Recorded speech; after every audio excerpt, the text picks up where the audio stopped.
সপ্তাহের অন্যান্য দিনটা যেমন তেমন শুক্রবার এবং শনিবার এই দুইটা দিন যেহেতু ছুটির দিন থাকে, এদিকে আমার ছেলের স্কুল বন্ধ, আবার ছেলের পাপার হচ্ছে অফ ডে থাকে। তো সব কিছু মিলিয়ে মনে হয় যে একটু বাইরে কোথাও ঘুরে আসি, বাট সবসময় আসলে যাওয়া হয় না। এই শনিবার দিন আমার যেহেতু বাইরে একটা কাজ ছিল, তো কাজটা শেষ করে মিস্টার হাজব্যান্ডকে বলেছিলাম যে আমরা চলো আজকে একটু রিক্সা করে ঘুরি। দেন আমরা এই সুন্দর রাস্তাটায় চলে গিয়েছিলাম ঘুরতে ঘুরতে। ওই দিনের ওয়েদারটা এত সুন্দর ছিল যে আমার খুব ভালো লাগছিল রিক্সা করে ঘুরতে।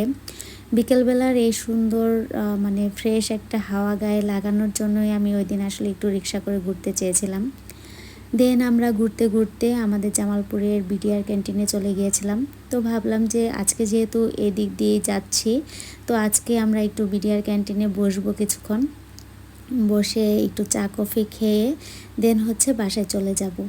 তো এরপর এখানে গিয়ে আমরা 2টা ভেজিটেবল রোল নিয়েছিলাম, আর আমার ছেলে হচ্ছে একটা চকলেট বাটার বান নিয়েছিল।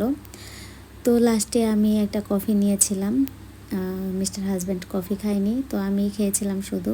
তো কফিটা মোটামুটি ছিল আর কি। তো যাই হোক, ছুটির দিনটা আসলে কে কীভাবে কাটান সেটা কিন্তু কমেন্টে জানাতে পারেন। আমার এই টাইপের কমেন্টগুলো পড়তে অনেক বেশি ভালো লাগে, যে কে কীভাবে ফ্যামিলি টাইম স্পেন্ড করেন ছুটির দিনগুলোতে। তো এই তো আজকের ভিডিওটি এই পর্যন্তই। আমরা এই তো রিক্সা পেয়ে গেছি, এখন বাসায় চলে যাচ্ছি। দেখা হবে নেক্সট কোনো ভিডিওতে। সে পর্যন্ত সবাই ভালো থাকবেন আর আমাদের জন্য দোয়া করবেন। আল্লাহ হাফেজ।